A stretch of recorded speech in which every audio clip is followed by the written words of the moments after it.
अस्सलाम वालेकुम, आप देख रहे हैं पाकिस्तान टुनाइट। मैं हूं सैयद समर अब्बास। नाजरीन, आज पाकिस्तान तहरीक इंसाफ की तरफ से हुकूमत की 8 माह की मुआशी कारकर्दगी पर वाइट पेपर जारी कर दिया गया है और मौजूदा हुकूमत की मुआशी पॉलिसीज़ को मुकम्मल नाकामी करार दिया गया है। इस वाइट पेपर के अंदर पाकिस्तान तहरीक इंसाफ ने बताया है कि किस तरह से पाकिस्तान के अंदर से डॉलर जो हैं वो कम होते जा रहे हैं, डॉलर की जो मालियत है रुपये के मुकाबले में कदर है वो कैसे बढ़ती जा रही है और पाकिस्तान के जो आउटस्टैंडिंग है, जो हमने आगे देने हैं पैसे, बाहर वापस करने हैं कर्जे, उससे पाकिस्तान के ज़र मुबादला के ज़खायर पर कितने मनफी असरात मुरतब होंगे। इस पर नून लीग की तरफ से जवाब भी आया। उन्होंने कहा जी कि आपकी अपनी कारकर्दगी काफ़ी ख़राब थी, आज जो हम भुगत रहे हैं ये आपकी वजह से था। बहरहाल इस पर बात सियासत तो बहुत ज़्यादा हो रही है, लेकिन खान साहब ने आज बड़ी कीमतें गिनवाई, आटे, चावल, प्याज, आलू, टमाटर की। लेकिन यही इमरान खान साहब जब हुकूमत में थे तो ये कहा करते थे कि मैं प्याज टमाटर सस्ता करने नहीं आया, मैं कौम बनाने आया हूँ। और वो लोग जो आटा और प्याज टमाटर सस्ता करने का दावा करके आए थे, मरीम नवाज साहब और उनकी पार्टी, जिन्होंने ये कहा था कि हम सस्ता करने आए हैं आलू प्याज टमाटर, तो आज सूरत हाल ये है कि उनके कंट्रोल से ये कीमतें बाहर हो चुकी हैं, मुकम्मल तौर पर अवाम की दस्तरस से बाहर हो चुकी हैं। इस नाकामी की जिम्मेदारी ज़ाहिर दोनों एक दूसरे पर डाल रहे हैं, सियासत कर रहे हैं। आज खान साहब ने वाइट पेपर में बातें तो बहुत ज़्यादा की, लेकिन जो प्रैक्टिकल सोल्यूशन जो है कि वो कैसे आवाम को महंगाई के इस मुश्किल सूरत हाल से बाहर निकालेंगे, वो सोल्यूशन खान साहब की तरफ से भी नहीं दिया गया। सोल्यूशन उन्होंने कहा सिर्फ इलेक्शन है, सिर्फ इलेक्शन मईशत का और माशी सूरत हाल का क्या हल हो सकता है या इसका काबिल अमल हल मुतबादिल पॉलिसीज़ खान साहब की तरफ से इस वाइट पेपर के अंदर दी जानी चाहिए थी। हुकूमत ने आज एक और बड़ा फैसला किया है कि मार्केटें अब बंद होंगी पूरे मुल्क के अंदर 8:30 बजे, और जो शादी हॉल्स हैं वो 10 बजे बंद कर दिए जाएंगे। लेकिन मसला ये हो रहा है कि इसमें खैबर पख्तूनख्वा की गवर्नमेंट, जो कि PDM की नहीं है, उन्होंने इस फैसले से इख्तलाफ कर दिया है, और पंजाब की सबसे बड़ा सूबा जो है वहाँ की गवर्नमेंट ने भी इस फैसले पर अमल दरामद ना करने का फैसला किया है। तो दो सूबों के अंदर जब अमल दरामद नहीं होगा तो इस पर ताजर जो हैं, जिनकी इनपुट के साथ, जिनकी मुशावरत के साथ ये फैसला हुआ था, अब वो ताजर भी पीछे हट के वो कह रहे हैं हम फिर इस फैसले को नहीं मानेंगे जब पूरे मुल्क के अंदर इसका यकसा इत्तलाक इस फैसले का नहीं होगा। तो ये कैसे हुकूमत पैसे बचाएगी? वो कह रहे हैं कि 60 अरब हम साल का बचा लेंगे एनर्जी कंजर्वेशन में, लेकिन एक तरफ बचत के लिए आवाम को नसीहतें की जा रही हैं। खुद काबीना को देखें तो काबीना का साइज़ जो है वो 76 पर पहुंच चुका है। वहाँ तो याशियाँ चल रही हैं, लेकिन नीचे आवाम से कुर्बानी देने का आवाम को कहा जा रहा है। इस पर भी आज के प्रोग्राम में हम बात करेंगे। तो नाज़रीन, कराची की सूरत हाल पर बात होगी जहाँ MKM और PDM की दरमियान जो है बातचीत ना बन सकी, पीपल्स पार्टी और MKM की बात नहीं बन सकी। नून लीग की तरफ से कोशिश की गई, लेकिन मामला बेनतीजा रहा। कुछ देर बाद MKM जो है वो अपने इजलास के अंदर, जनरल वर्कर्स कन्वेंशन के अंदर जो है फैसला करेगी गवर्नमेंट के साथ रहना है या गवर्नमेंट से अलग होना है। और फाइनली हम पंजाब की सियासी सूरत हाल पर बात भी करेंगे। और अंदर उनकी तंजीम नो के लिए मरीम नवाज साहब को चीफ ऑर्गेनाइज़र बना दिया गया है। इन तमाम मौज़ूआत पर आज बात होगी पाकिस्तान टुनाइट में।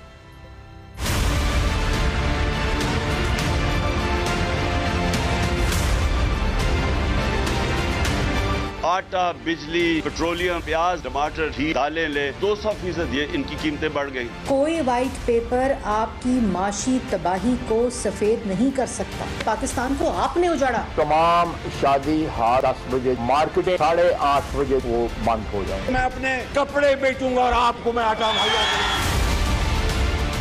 नाज़रीन, प्रोग्राम में हमें ज्वाइन कर रहे हैं मायूं अख्तर साहब, पाकिस्तान तहरीक इंसाफ से इनका ताल्लुक है, और हमें ज्वाइन कर रहे हैं कैसर अहमद शेख साहब, पाकिस्तान मुस्लिम लीग नवाज से, और ताजरों की तरफ से हमें प्रोग्राम में नुमाइंदगी कर रहे हैं अजमल बलोच साहब, अंजमन ताजरान के ये रहनुमा हैं। उनसे अभी हम बात करेंगे कि ताजरों को अब क्या इशू है, चूँकि ताजरों की मुशावरत के साथ ये फैसला हुआ था कि एनर्जी कंजर्वेशन के बारे से जो फैसले हुए। सबसे पहले नाज़रीन हम बात करते हैं कि जो इकॉनमी की सूरत हाल है, इस पर तो सिर्फ सियासत हो रही है, इधर से भी उधर से भी। असल में जो आवाम के मसाइल हैं वो ना कोई हल कर रहा है और ना किसी से हल हो पा रहे हैं, ना किसी से पहले हल हो पाए। जो बात मैं आपको बताऊं इमरान खान साहब की, आज उन्होंने बड़ी कीमतें गिनवाई, आटे की, प्याज की, टमाटर की। खान साहब ने जो कीमतें गिनवाई, खान साहब ने किस तरह से ये कीमतें बताई, आज की मैशत की सूरत हाल कितनी बुरी हो गई है। ज़रा पहले खान साहब को सुन लें, फिर मैं आपको बताऊंगा जब वो वज़ीर आज़म थे वो क्या कहा करते थे। ज़रा सुन लें। 50 साल में सबसे ज्यादा महंगाई। CPI 25.5%, consumer price index, sensitive price index 30%। आटा, बिजली, पेट्रोलियम वो ले लें, प्याज लें, टमाटर लें, घी लें, दालें लें, 100% से 200% ये इनकी कीमतें बढ़ गई। इस वक्त तक 15 लाख टेक्सटाइल मजदूर अपनी नौकरियां खो बैठे हैं। जो आगे 2 सिनारियोज बताए कि या IMF में, उसके अलावा तो कोई चारा ही नहीं है, IMF पे जाना पड़ेगा। तो उनकी कंडीशनैलिटीज, उससे क्या इफेक्ट पड़ेगा, इस मुल्क में गुर्बत में, और दूसरी चीज कि अगर नहीं जाते तो फिर उससे भी बुरा हालात है। तो ये जो इन्होंने हमें यहाँ लाके खड़ा कर दिया है, ये आप समझ जाएं कि अनफॉर्चुनेटली जिस मर्जी तरफ से कान पकड़े, solution elections first, rule of law second step, यहां फंसा हुआ है catch 22 Pakistan. Rule of law और इलेक्शन खान साहब के नज़दीक इन मसाइल का हल है, लेकिन ये खान साहब जब हुकूमत में थे तो उस वक्त ये खुद कहा करते थे, आज जो आलू प्याज टमाटर की कीमतें गिनवा रहे हैं, वो कहा करते थे मैं ये कीमतें कम करने के लिए नहीं आया आलू प्याज टमाटर की। जरा खान साहब का उस वक्त का मौक़िफ़ भी जरा सुन लें। मैं इसलिए नहीं आया था कि टमाटर की क्या कीमत है और आलू की क्या कीमत है। नाज़रीन, जो लोग आज हुकूमत में बैठे हैं वो ये दावा करके आए थे कि हम आलू प्याज टमाटर की कीमतें कम करने के लिए आए हैं। जरा मरीम नवाज साहब का दावा भी सुन लें। वजीर आजम की कुर्सी पे जब तुम बैठे थे, तुम्हें कहा कि आलू प्याज टमाटर के रेट बढ़ गए, तो तुमने कहा कि मैं आलू प्याज टमाटर के रेट ठीक करने नहीं आया, लेकिन सरगोदा के मेरे शेरों शेरनियों, नवाज शरीफ आलू प्याज के रेट ठीक करने आया है। मयूतर खान साहब, आज खान साहब की तरफ से, आपकी पार्टी की तरफ से व्हाइट पेपर जारी किया गया। इन सारे मुआशी मसाइल का हल खान साहब ने कहा जी कि एक तो रूल ऑफ लॉ होना चाहिए, दूसरा मुल्क में इंतखाबात होने चाहिए। आप ये बताएं कि ये जो मुआशी सूरत हाल है, ये जो दलदल है, से निकलने का सोल्यूशन आपने कोई नहीं बताया। आप तो जो बैठे हैं अपोजिशन में, आप तो गवर्नमेंट इन वेटिंग है, कोई सोल्यूशन आपके पास भी है इस मुआशी बुरान से निकलने का, या फिर सिर्फ इलेक्शन ही आप कह रहे हैं इलेक्शन से हम निकल जाएंगे? कैसे निकलेंगे? देखिए, ये गलतफहमी हो रही है लोगों की। वाइट पेपर जो होता है वो पार्टी की मुस्तकबिल की पॉलिसियों का नहीं होता, वो माजी में जो रिकॉर्ड है, ऐसा ही है कि हमने अपनी हुकूमत में क्या किया और ये जो 8-9 माह से पीडीएम बैठी हुई उन्होंने क्या किया। इस वक्त मैं समझता हूं कि बहुत ही डिटेल एक्सरसाइज हो रही है पिछले चंद माह से, जिसमें हमारी एक थिंक टैंक है, एक शैडो कैबिनेट है जिसमें तफसीली काम हो रहा है। 18 ऐसे सेक्टर्स हैं जिसमें पॉलिसियाँ इंटरनेशनल स्टैंडर्ड्स की बनाई जा रही हैं, वो हम आपके सामने पेश करेंगे, जिसमें हम आपको मुस्तकबिल का लाएअमल बताएंगे।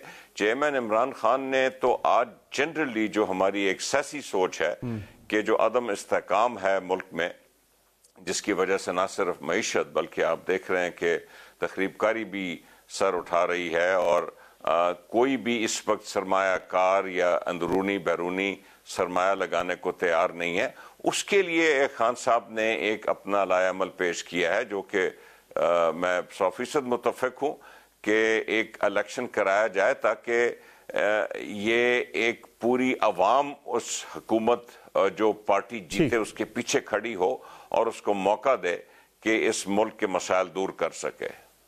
ठीक है, इस पे मैं आपसे मजीद बात भी करूंगा। अजमल बलोच साहब से पहले जान लेते हैं ताजरों को क्या इशू है सारे मामले पे, उनसे भी हम उनका मौक़िफ़ लेंगे आगे चल के। कैसर शेख साहब, आपकी क्या राय है?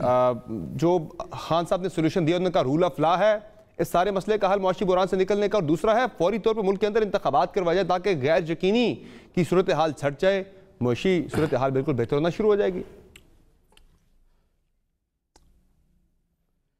समझ है, देखिए ना, इन बातों में क्या रखा है, लोग जब समझ रहे हैं 3.5 साल की तो इनको हुकूमत थी, तो उस दौरान इन्होंने 50 लाख नौकरियां, 1 करोड़ नौकरियां, 50 लाख घर बनाने थे, और उस वक़्त इन्होंने मुआशी तरक्की करनी थी। इन्होंने ये आए थे कि करंट अकाउंट डेफिसिट को ठीक करेंगे। अब बताइए ना, 120 रुपये उस वक्त डॉलर था तो 188 पे छोड़ा इन्होंने, तो महंगाई भी उसी तरीके से हुई। ये नहीं कि हमने कोई वो हमारे यहाँ नहीं बढ़ रहा, हमारे यहाँ भी वक्त भी बढ़ रहा है, लेकिन इन्होंने आके 3.5 साल जो हुकूमत की, कोई KPK में अब 10 साल से इनकी हुकूमत है। अब वहाँ KPK में तो एजुकेशन बेहतर होनी थी ना, सूबाई हुकूमत का काम है, या लॉ एंड ऑर्डर बेहतर होना था, तो क्या चीज़ बेहतर हुई? तो सर आप अपना जवाब देना, आपने पिछले 8 महीने के अंदर क्या किया सेंटर के अंदर? दूसरे के खिलाफ बातें ही करते रहेंगे। जी, आप तो आए थे ना, आप तो आए थे आटा प्याज सस्ता करने के लिए आए थे, जो मरीम साहबा ने दावा किया था हम तो आटा प्याज सस्ता करने के लिए आए, वो आटा प्याज सस्ता क्यों नहीं हो सका आज आपके दौरे हुकूमत में? नहीं हुआ, महंगाई बहुत बढ़ गई, और उसके अलावा हमारी मईशत भी कोई अच्छी नहीं जा रही, इसमें तो कोई शक नहीं है। देखिए ना, मैं वो, लेकिन ये क्या बेहतर करेंगे आगे? ये तो कर बैठे हैं, इनके पास तो कोई प्लान था ही नहीं। ये बता देना कि इन्होंने कोई मनसूबा 3.5 साल में किया, या कोई मईशत को तरक्की दी, ओवरऑल एवरेज जो तरक्की 3.5 साल में हुई वो 3% हुई। आखिरी साल ज़रूर 6% हो रही थी, लेकिन उससे पहले तो नेगेटिव चली गई ना। अच्छा, कोई बहुत बड़ा रेवेन्यू बढ़ा लिया हो, इन्होंने बढ़ाया, लेकिन हमने 1900 से 3800 किया था, इन्होंने 3800 से 6000 किया, डबल तो नहीं हुआ, हमने तो डबल किया था। अभी फिर टारगेट दिया गया है 7400 का। अब बताइए, इंपोर्ट इन्हें ज़्यादा बढ़ा ली। एक तो डॉलर बढ़ा 120 से 188 पे इन्होंने छोड़ा, और फिर इंपोर्ट जो है वो 30 अरब डॉलर बढ़ गई। इसी से तो आज इसी वजह से तो हम इस मुश्किल में हैं। जो छोड़ के गए ना, इन्होंने टर्फ ले लिया, इनको समझ ही नहीं आ रही। बात करते थे गरीब आदमी की, लेकिन 100 फैमिलियों को, अमीर फैमिलियों को इन्होंने 450 अरब रुपए फ्री में दे दिया, फ्री। आज वही मसला है, मुश्किल जो हुई है ना, आज तो हम 1 अरब डॉलर हमारे पास नहीं है, इन्होंने 2.5 अरब डॉलर उस वक्त फ्री दे दिया, और वो जो मशीनरी आई है वो बंद पड़ी है। इन्होंने ये भी प्लान नहीं किया कि उनके पास काटन होगी कि नहीं होगी, और फिर एक्सपोर्ट 30 अरब डॉलर बढ़ गई इनके दौर में, वो इंपोर्ट बढ़ गई 30 अरब डॉलर। वो सारा उन पे ना डाले ना, पिछले 8 महीनों में अपना भी तो एक्सेप्ट करें ना, आप लोगों ने ठीक करना था सारा कुछ आगे, आप लोग क्यों नहीं कर सके ठीक? और आगे आपके पास प्लान है इस बुरान से निकलने का? कोई निकाल लेंगे? वो कह रहे हैं इलेक्शन हाल है, आप बताएं इलेक्शन हाल नहीं है, वो कैसे आती है? मुझे जरा आप अपने उस आर्गुमेंट को जरा काउंटर करें जो हुमायूं साहब कह रहे हैं, खान साहब कह रहे हैं। हाँ, ये देखिए, ये बात, ये सवाल देखिए ना, ये सवाल है, ये इन्होंने कहा कि इलेक्शन कराएं। अब बताइए कि आज भी अगर इलेक्शन अनाउंस हो जाए तो 3 महीने की इंटरिम गवर्नमेंट बननी है। समर, ये बताओ कि इस वक्त तो हमारा मुल्क 2 हफ्ते सस्टेन नहीं कर सकता। 3 महीने की हुकूमत कौन संभालेगा? किस तरह मुल्क चलेगा? हमारा मुल्क में तो इस वक्त प्रॉब्लम ही प्रॉब्लम है। अच्छा, ये तय हो गया हुआ है कि इंटरिम हुकूमत जो है ना, कोई बेसिक चेंजेस नहीं कर सकती, ना IMF से वो बात कर सकेगी। वो कौन जाके उन मुल्क को, कौन, क्या हालत है? अगर ये 3 महीने में कौन गारंटी देगा? ये गारंटी देते हैं? इन्होंने जो कुछ कर दिया है, ये क्या समझते हैं कि 3 महीने? इस वक्त तो सिर्फ और सिर्फ सबको मिल के काम करना पड़ेगा। अगर हम नहीं मिलेंगे, हम बहुत तकलीफ में हैं इस वक्त। हमें मुल्क के मफाद के लिए सबसे पहले अपना मुल्क संभालें, अपना वो जो मईशत हमारी वेंटिलेटर पे है उसका कोई इलाज ढूंढे मिलजुल के। अगर वो मरीज़ जो है वो बड़ी तकलीफ में है इस वक्त, पाकिस्तान की मईशत का मरीज़ जो है, उसको अगर संभालेंगे नहीं, एक दूसरे के साथ मशवरा करें, आ जाएं असेंबली में, आ जाएं, ये कहें ना कि इलेक्शन, मैं आपको बताऊं समर, बात को ख़त्म कर रहा हूं, तो आप ठीक है ना, वो इनसे आप कर लें, एग्री कर लें कि जुलाई में इलेक्शन करवा देते हैं। नहीं कर सकता, जून जुलाई में इलेक्शन करवा देते हैं, मार्च तक हम चलते हैं। ये 2-3 महीने के लिए आप आए, बैठे हमारे साथ मिलकर, जरा मुल्क को इस मुआशी बुरान से निकालते हैं। कुछ सोल्यूशन आप भी देना, थोड़ा आप भी अपने मौक़िफ़ से पीछे, आप भी कह रहे हैं जी भाई इलेक्शन तो अपने टाइम पे सितंबर 2023 में होंगे, उससे पीछे नहीं होंगे। थोड़ा आप लचक दिखाएं, थोड़ी वो लचक दिखाएं, बातचीत की तरफ माहौल बन जाएगा। सोल्यूशन बहुत आसान है, देखिए सोल्यूशन समर, सोल्यूशन तो बहुत आसान है ना, असम्बलियों में आ जाएं, हम तो उनके साथ बैठने को तैयार हैं। पहले दिन से इनको चार्टर ऑफ इकानमी की बात, ये इनकी कोई अच्छी राय। अच्छा, मैं एक और सोल्यूशन देता हूँ। इस वक्त मैं स्टैंडिंग कमेटी फाइनेंस और रेवेन्यू का चेयरमैन हूँ, इनके 10 मेंबर हैं वहाँ, 21 में से 10 मेंबर हैं। आ जाएं, वहाँ आ जाएं, जिसको मर्जी बुला ले। मैं आपको इत्मीनान दिलाता हूँ और कॉन्फिडेंस पे कहता हूँ, इनके 10 मेंबर है 21 में से, जिस इदारे को मर्जी बुला ले, जो कुछ डायरेक्शन देना है वहाँ डिस्कस कर ले, जेन्युइनली इनकी बातों। इस वक्त मुल्क में ज़रूरत है हम सबको मिलजुल के मुल्क बचाने की ज़रूरत है। इस वक्त महंगाई हो रही है, बिल्कुल ठीक कह रहे हैं, हमसे डॉलर के मुख्तलिफ रेट हैं, हमसे संभल नहीं पा रहा। लेकिन ये कोई भी नहीं इस वक्त, इनको हुकूमत ये मुख्तलिफ रेट होने की वजह से आपकी रेमिटेंसेस भी कम हो रही है ना, बाहर से लोग पैसा भी तो फिर हवाला हुंडी के जरिए भेजने को ज़्यादा तरजीह देते हैं, जो आपने इतना फ़र्क रखा हुआ है डॉलर के रेट के अंदर। मैं ज़रा, आज जो हुकूमत ने एक कंजर्वेशन प्लान दिया है कि अब मार्केट जो हैं पूरे मुल्क के अंदर 8:30 बजे बंद हुआ करेंगी, और शादी हॉल जो हैं वो 10 बजे तक रात को बंद कर दिए जाएंगे। इससे हमारी हुकूमत को यह लगता है कि 60 अरब रुपए बचा लिए जाएंगे। ख्वाजा आसिफ साहब जो कि वज़ीर दिफा हैं, वो आज बता रहे थे, इस पे बिजली के हवाले से बता रहे थे कि हमने कैसे बचानी है। ज़रा सुन लें वो बिजली बचाने का क्या उन्होंने डिफेंस पेश किया। ज़रा, तमाम शादी हाल जो है 10 बजे जो है वो बंद हो जाएंगे। मार्केटें जो है वो 8:30 बजे जो है वो बंद हो जाएंगे। इस पॉलिसी से शादी हाल, रेस्टोरेंट्स और मार्केटों के 100% जो है स्ट्रीट लाइट्स ऑन नहीं होंगी, 50% ऑन होंगी। ये अगर टाइम ऑब्जर्व हो तो 62 अरब रुपए की बचत हो, 65 अरब रुपए की बचत होगी। लेकिन इस पे जो ताजर हैं, जाहिर है वो अगर कोऑपरेट करेंगे गवर्नमेंट के साथ तो मुमकिन हो पाएगा। अब 2 बड़ी हुकूमतों ने केपी की गवर्नमेंट ने मना कर दिया कि भाई हम कोऑपरेट नहीं करेंगे। उधर से पंजाब की गवर्नमेंट ने कह दिया कि हम इस फैसले पर अमल दरामद नहीं करेंगे। जब इन दो बड़े सूबों के अंदर, यानी पंजाब सबसे बड़ा सूबा है, वहां पर अमल दरामद नहीं होगा तो फिर कैसे होगा? अजमल बलोच साहब बताइएगा, ताजरों से मुशावरत तो नहीं मिली, साहब को मैं सुन रहा था कुछ देर पहले कह रहे हमारी मुशावरत से ये प्लान बना है, तो अब आप लोग क्यों पीछे हट गए इस प्लान से? नहीं जी नहीं, किसने कहा है कि हमारी मुशावरत से प्लान बना है? मुशावरत इन्होंने हमसे जरूर की। मुशावरत के बाद इन्होंने कहा जी, ख्वाजा आसिफ साहब ने कहा कि हम वजीर आजम साहब के पास आपकी ये तजावीज ले जाएंगे, उसके बाद फिर हम आपसे मीटिंग करेंगे, फिर आपसे मुशावरत करेंगे और फिर ऐलान करेंगे। एक तो उन्होंने झूठ बोला है कि ताजरों से मुशावरत हुई, कोई मुशावरत ये नहीं हुई, हमने सिर्फ तजावीज दी थी। बात यह है कि 6 से रात 10 बजे तक पीक आवर्स है, इनमें हम सबसे महंगी बिजली कमोबेश 85 रुपए यूनिट टैक्स मिला के हम खरीदते हैं।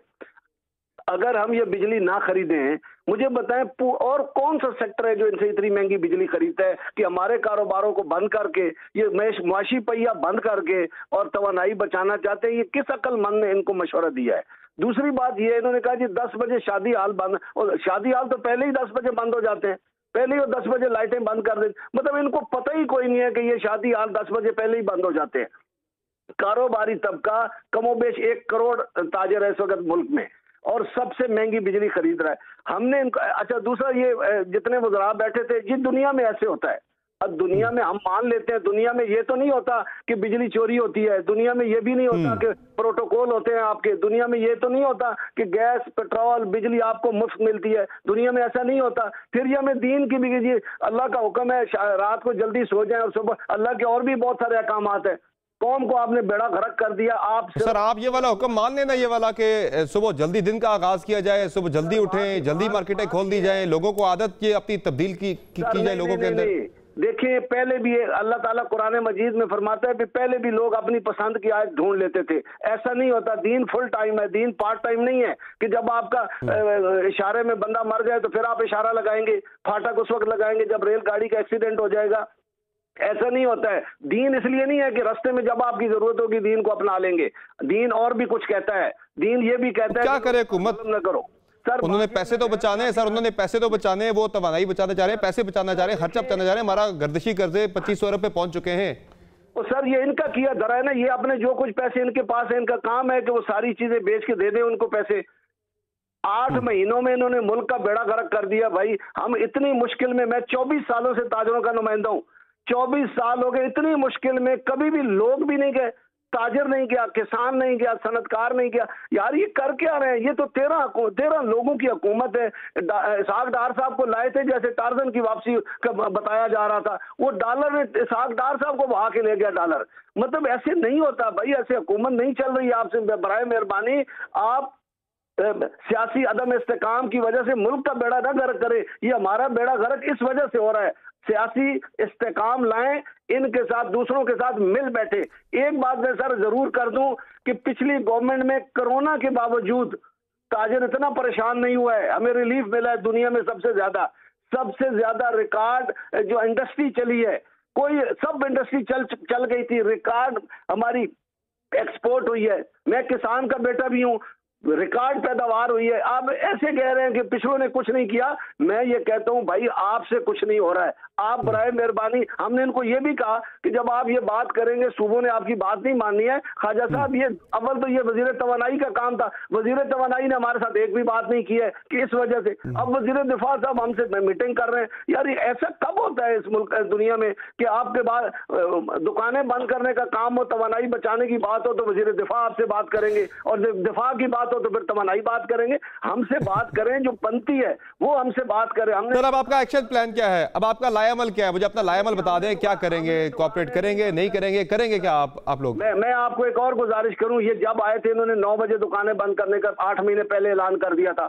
फिर इनको वो वापस लेना पड़ा, पंजाब गवर्नमेंट ने नहीं माना इनका। अब दोबारा इन्होंने एक टैक्स लगाया 3000 रुपए का, मिफ्ता इस्माइल साहब ने, जो बनता ही नहीं था, वो फिर उन्होंने माफी मांगी कि हमसे गलती होगी, वापस ले लिया। ये भी कल परसों वापस ले लेंगे। इनको नहीं चाहिए था कि ये ऐलान करना, जब तक पूरा मुल्क एक उस पिच पे नहीं खड़ा होगा ना, पूरे सारे सियासतदान ये अपनी सियासत बचाने के लिए ऐसा कर रहे हैं। सियासत को न बचाएं, इलेक्शन में जाएं ताकि मुल्क में सियासी इस्तेकाम आए। जब वो आएगा तो हर चीज ठीक हो जाएगी, वरना मुल्क का बेड़ा गर्क हो गया इस वक्त। ठीक है। हमायूं अख्तर खान साहब, ये जो बात कर रहे हैं अजमल बलोच साहब और उसके बाद ख्वाजा आसिफ साहब ने भी जो बात की, हुकूमत तो ये कह रही है कि हमने तो इत्तेमाद में लिया था सदर मुमलिकत डॉक्टर आरिफ अलवी साहब को, उनका ताल्लुक तो तहरीक इंसाफ से है, तो अब आके आपकी सूबाई हुकूमतें क्यों इस मामले पे जो है पीछे हट गई और सियासत कर रही है कि भाई हम नहीं करेंगे कोऑपरेट? जाहिर है मकसद तो ये है कि फेडरल गवर्नमेंट को मुश्किल सूरत हाल से दो चार करना, टफ टाइम देना उन्हें।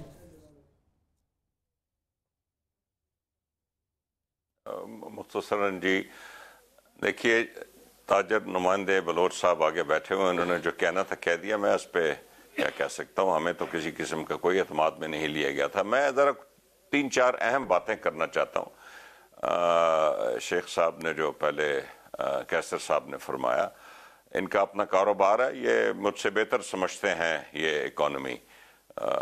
देखिए हमारे दौर में हमने कोई भी आप स्टेटिस्टिक उठा लें तो हमने, चाहे वो ग्रोथ रेट हो, चाहे वो करंट अकाउंट डेफिसिट हो जो कि सरप्लस में था, चाहे वो फॉरेन एक्सचेंज रिजर्व हो, बावजूद कोविड, जैसे बलोच साहब ने फरमाया, बावजूद कोविड दुनिया तस्लीम करती है कि ना सिर्फ अवाम को हमने कोविड से बचाया, लेकिन उसके जो माशी नुकसानात थे उस बहुत ही बेहतरीन अंदाज से हमने इस अवाम को कोविड से बचाया। उसके बावजूद हमने ये सारे रात जो वाइट पेपर है वो यही चीज बता रहा है कि हम कहां छोड़ के गए थे और आज 8-9 महीने में हम कहां खड़े हैं।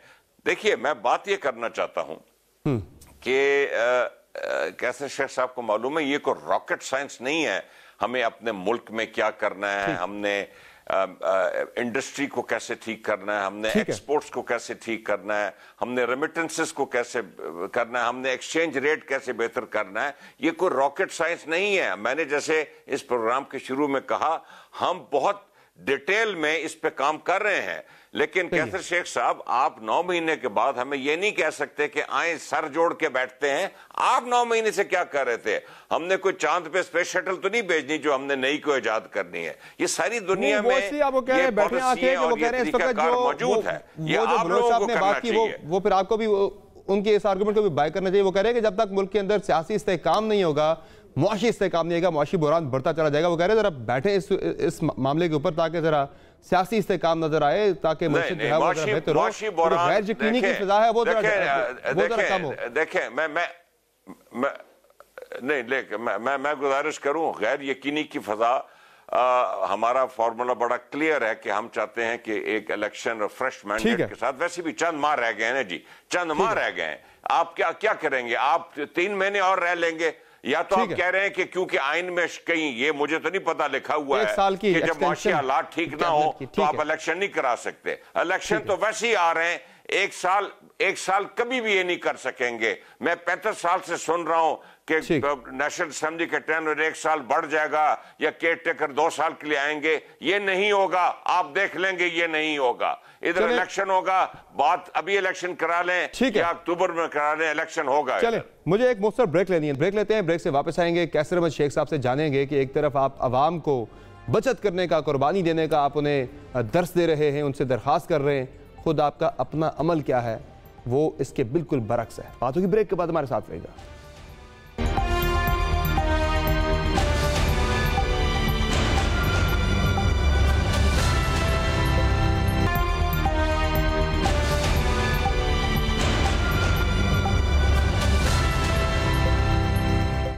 Welcome back to show. नाज़रीन, ब्रेक से पहले बात हो रही थी मुआशी सूरत हाल की। एक तरफ हुकूमत अवाम से कुर्बानी मांग रही है कि अपने दिन को जल्दी खत्म कीजिए, 8:30 बजे मार्केट्स बंद करनी है, 10 बजे शादी हॉल्स को बंद करना है।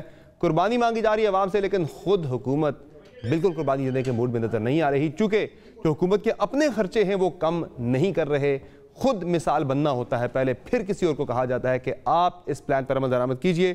क्योंकि मैं आपके सामने रखता हूँ काबीना के आदाद व शुमार। इस वक्त जो वफाकी काबीना है नाज़रीन, वो 76 अरकान पर मुश्तमिल वफाकी काबीना है। एक वज़रा की फ़ौज ज़फ़र मौज है वफाकी वज़रा, जिसमें 34 हैं। वज़रा मुमलिकत जो है उनकी तादाद है 7, और इस वफाकी काबीना के अंदर 4 मुशीरान हैं, जबकि 31 स्पेशल असिस्टेंट हैं जो कि पूरे महकमे चला रहे हैं। एक महकमा जो है जिसके अंदर मुख्तलिफ डिवीजन्स होते हैं, 3 डिवीजन्स हुआ करते थे एक मिनिस्ट्री के अंदर, 4 भी थे। अब उनको 4 मुख्तलिफ मिनिस्ट्रीज़ बना दिया गया है ताकि 4 मुख्तलिफ पोलिटिकल पार्टीज़ के मिनिस्टर्स को एकोमोडेट किया जा सके। खर्चे हुकूमत खुद अपने बढ़ाए जा रही है। आवाम से कह रही है कि आप ज़रा थोड़ा कफ़ायत चारी का मुजाहरा करें, ताउन करें, तो सिर्फ आवाम से ये कुर्बानी ना मांगी जाए, खुद भी ज़रा यहाँ पे एग्जाम्पल बना जाए और वज़रा जो मुख्तलिफ पॉलिटिकल पार्टीज उनके वज़रा का कोटा कम किया जाए। और ये होता हुआ नज़र नहीं आ रहा, चूँकि MKM भी काफ़ी नाराज़ होती दिखाई दे रही है। जी जनाब कैसर अहमद शेख साहब, पहले खुद तो मिसाल बने, फिर किसी और से कहें कि आप इस पर अमल दरामद करें बचत प्लान पे।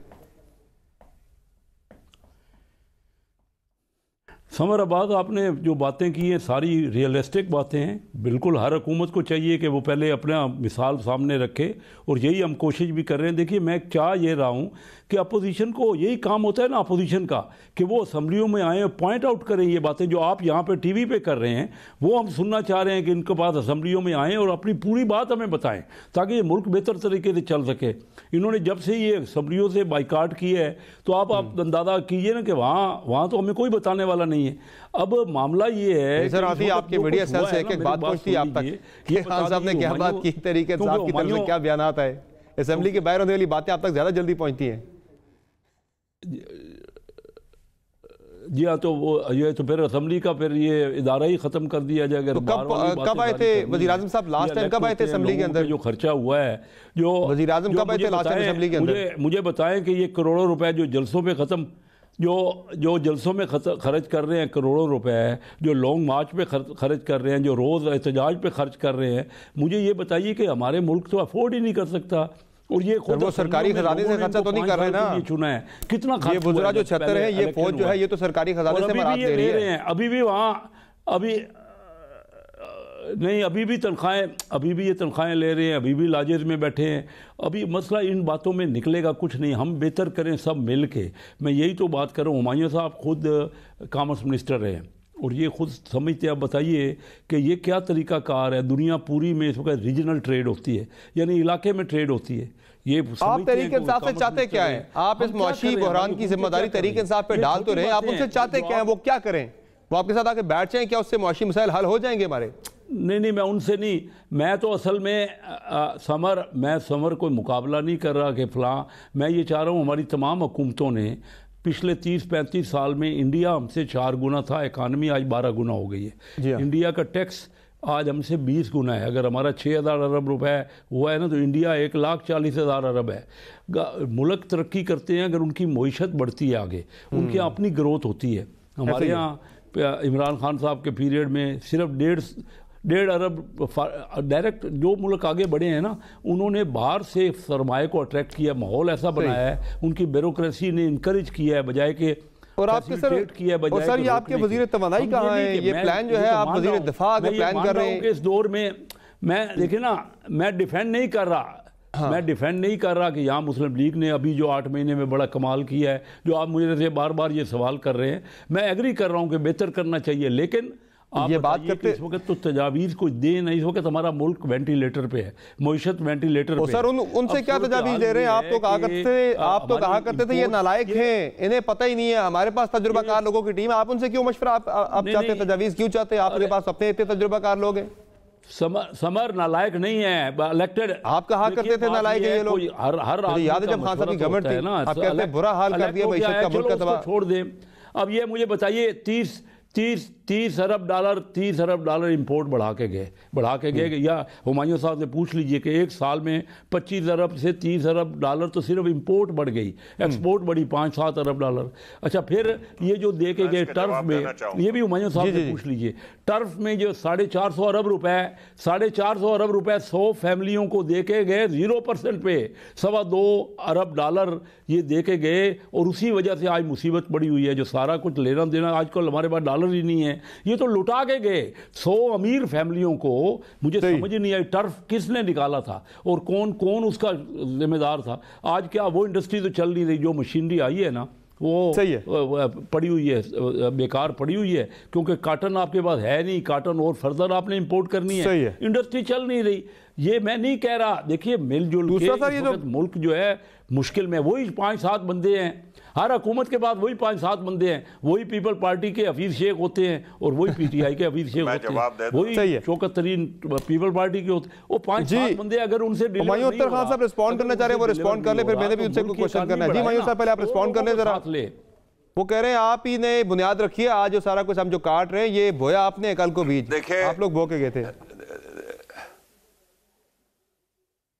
देखिए मैं देखिए कैसर शेख साहब बहुत अच्छी तरह जानते हैं, क्योंकि वो बिजनेसमैन हैं, इंडस्ट्रियलिस्ट हैं, और इंडस्ट्रियलिस्ट में बाकी कुछ सिर्फ हो या ना हो, रियलिटी उसको पता होती है, क्योंकि उसने शाम को देखना होता है कि उसके जेब में 4 पैसे निकले के आए।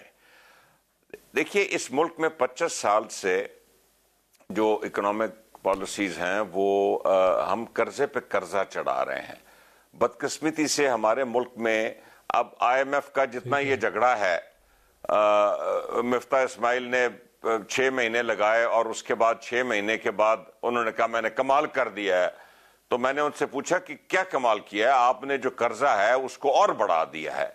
अभी फिर आपका जो 9th रिव्यू है, दौड़ रहे हैं, फला जा रहे हैं, मुल्कों में जा रहे हैं, पैसे तुम दे दो, IMF नहीं दे रही, और आखिर में हम कर्जा लेके आ जाएंगे कि कितना बड़ा कमाल हो गया जी, हमने कर्जा और ले लिया है, अब हम मुल्क को 2.5 महीने के लिए और चला लेंगे। ये हल नहीं है, और ये कैसर शेख साहब को भी पता है। इस मुल्क में जो हम कंजम्पशन बेस्ड और इंपोर्ट बेस्ड ग्रोथ लाते हैं, इसको हमने चेंज करना है। मैन्युफैक्चरिंग श्रिंक कर रही है इस मुल्क में। वो देखें ना, मुल्कों में जब agriculture as a percentage of GDP reduce करती है तो मैन्युफैक्चरिंग बड़ी तेजी से बढ़ती है। हमारे मुल्क में एग्रीकल्चर भी श्रिंक कर रही है, मैन्युफैक्चरिंग भी श्रिंक कर रही है, सिर्फ सर्विसेज बढ़ रही हैं। ये जो स्ट्रक्चरल चेंजेस हैं ये चेंज करने हैं। IMF के हर प्रोग्राम के बाद हम कहते हैं कि स्ट्रक्चरल चेंजेस करेंगे। मुझे जरा ये बता दें कि ये स्ट्रक्चरल चेंजेस आपने 9 महीने में क्या प्रपोज किया है। मैं अपना बताता हूं जी, हमने ये काम करना शुरू किया था, लेकिन पहले हम पे कोविड आ टपका, फिर हम पे यूक्रेन का रशियन इन्वेजन आ टपका। हम तो इस रास्ते पे चले हुए थे, हम फिर भी बेहतरी लाए। और आज आप यकीन करें कि PTI इमरान खान की सरबराही में दिन रात लगी हुई है, दिन रात लगी हुई है कि हम इस मुल्क को इस डिलेमे से निकाले। लेकिन हमारी डिमांड ये है कि ये जो 2-4-6 महीने रह गए, ये अदम इस्तेकाम खत्म होना चाहिए। आप इलेक्शन कराएं, हम जीतते हैं तो ठीक है, कोई और जीतता है सर आंखों पे, लेकिन हम जीतते हैं तो हम तैयार बैठे हैं। अब ये कहना, देखिए मेरी बात सुने। सर बात यह कि आप भी आएंगे, आपके पास प्लान तो यही है ना, जाना तो आपने भी IMF के पास ही है, उन्हीं सब कंडीशंस के ऊपर आपने भी इसी तरह से मतलब आज नूनी करवा रही है। ये बहुत से नए कवानीन लाए हैं। इन नए कवानीन में इन्होंने मशवरा लिया। अब कह रहे हैं जी इकोनॉमी के क्योंकि मुश्किल मसाइल हल करने हैं, तो वो बंदूक हमारे कंधे पे रखना चाहते हैं। वो तो हम अपना कंधा नहीं देंगे, हम तो नए इलेक्शन चाहते हैं। साहब नया इलेक्शन हो भी जाएगा, आप लोग भी इलेक्ट हो जाते हैं, आज से 3 महीने बाद आप इलेक्ट हो जाए, आपने भी करना वही है जो आज नून लीग कर रही है। आपने भी IMF प्रोग्राम में जाना है, और वही सब कंडीशन जो कि वो नून लीग से कह रही है इम्प्लीमेंट करें, वही आपने करना है सारी की सारी। Summer Abbas, I totally disagree with that. आप समझते हैं, I totally disagree with that. I totally disagree with that. क्योंकि आप बात को बिल्कुल नहीं, हमने बिल्कुल वो नहीं करना। मैं आपको करेक्ट कर दूं, हमने बिल्कुल वो नहीं करना। हम लोग टर्म को हुकूमत कैसे चलेगी? ठीक है, चलें मैं एक मुझसे ब्रेक ले लेता हूँ, ब्रेक लेते हैं, ब्रेक से इस पे मजीद बात ब्रेक के बाद करेंगे। हमारे साथ रहिएगा।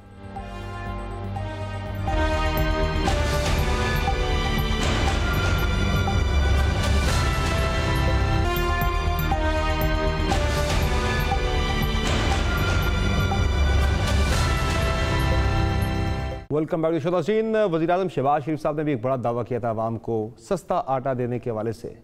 वो क्या दावा था, जरा सुन लें। 10 किलो के 720 में बिक रहा है। जो कीमत कल और परसों पंजाब में होगी वही कीमत KPK में होगी। मैं दरखास्त करूंगा चीफ मिनिस्टर साहब से कि यही कीमत रखें, नहीं रखेंगे तो फिर मैं अपने कपड़े बेचूंगा और आपको मैं आटा मुहैया करूंगा। एक तरफ वज़ीर-ए-आज़म शहबाज शरीफ साहब ने अपने कपड़े बेचकर आटा सस्ता करने का दावा किया था, लेकिन आज आटे की कीमत की जो सूरत हाल है, दीगर जो शैख़ुर-ए-नौश उनकी कीमतों की जो सूरत हाल है वो बड़ी ही होशरुबा है। आपके सामने रखते हैं 20 किलो आटे का थैला जो है शहबाज शरीफ साहब के 8 माह के दौरान 2700 रुपये तक इसकी कीमत पहुँच चुकी है। आटा 135 रुपये फ़ी किलो में फ़रोख्त हो रहा है। इमरान खान साहब के दौरे हुकूमत में आटा 80 रुपये फ़ी किलो का फ़रोख्त हो रहा था। जो इजाफा हुआ है इन 8 महीने के अंदर 55 रुपये फ़ी किलो का इजाफा हो चुका है इन 8 महीनों के दौरान आटे की कीमत में। इसके अलावा नाज़रीन प्याज की कीमत 240 रुपये फ़ी किलो तक पहुंची है। शहबाज शरीफ साहब के दौरे हुकूमत में, खान साहब के दौरे हुकूमत में प्याज 120 रुपये तक फ़रोख्त होता रहा, जो इजाफा हुआ 120 रुपये तक का तकरीबन इजाफा हुआ फ़ी किलो के साथ। इसके अलावा नाज़रीन अंडे 300 रुपये फ़ी दर्जन तक पहुँच चुके हैं और इमरान खान साहब के दौरे हुकूमत में 210 रुपये फ़ी दर्जन थे, तो फ़ी दर्जन 90 रुपये का इजाफा इस 8 महीने की मुद्दत के अंदर हो चुका है। अब नाज़रीन मुर्गी का गोश्त जो कि हर कोई इस्तेमाल करता है 580 रुपये फ़ी किलो तक पहुंच चुका है। 4 रोज़ में सिर्फ पिछले 4 रोज़ के अंदर 100 रुपये फ़ी किलो का इजाफा हुआ है मुर्गी के गोश्त की कीमत में। खान साहब के दौरे हुकूमत में 380 रुपये किलो था, तकरीबन 200 रुपये फ़ी किलो का फ़र्क पड़ा है, इजाफा हुआ है पिछले खान साहब की हुकूमत के मुकाबले में इस हुकूमत के अंदर। दावे वादे हर कोई करता है, खान साहब ने भी किए, इन्होंने भी किए, लेकिन अमलन लगता है किसी के पास कोई हल नहीं है। इलेक्शन को हल बताया जा रहा है, इलेक्शन के बाद भी अगर कोई जो भी गवर्नमेंट आती है उसे फिर IMF के पास जाना पड़ेगा, वही सख्त कंडीशन जो है इंप्लीमेंट करनी पड़ेगी। हल एक ही है कि मिलकर बैठे, फिल वक्त अपनी सियासत को पीछे रखते पाकिस्तानी अवाम का सोचें और इन मुआशी मसाइल का कोई हल निकालें। इजाज़त दीजिए, खुदा हाफिज़।